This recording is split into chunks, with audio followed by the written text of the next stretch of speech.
As the UN Climate Summit COP29 approaches, Azerbaijan, the host nation, is unveiling a range of voluntary initiatives to supplement the official agenda and enhance the climate summit's outcomes.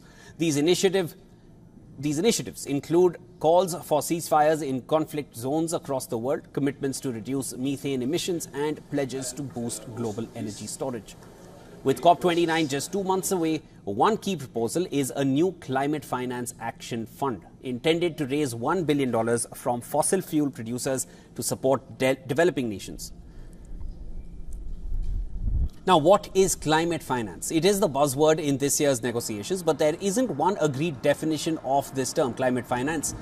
In general terms, it's money spent in a manner consistent with the pathway towards low greenhouse gas emissions and climate-resilient development. This is as per phrasing used in the Paris Agreement. It includes government or private money channeled into low-carbon investments in clean energy like wind and solar, technology like electric vehicles, or adaptation measures like dikes to hold back rising seas. Azerbaijan, heavily reliant on fossil fuels, is expected to make the inaugural contribution. So how much money is really needed here? Well, the Climate Policy Initiative, a non-profit research group, estimates that $10 trillion per year in climate finance will be needed between 2030 and 2050.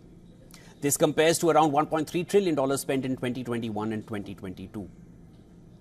However, core negotiations on climate finance have hit roadblocks. The $100 billion annual pledge for developing countries promised by wealthy nations was only met in 2022. COP29 aims to set a new target now beyond 2025, but deep divisions still remain. Developing countries are projected to need $2.4 trillion annually by 2030 to address climate change.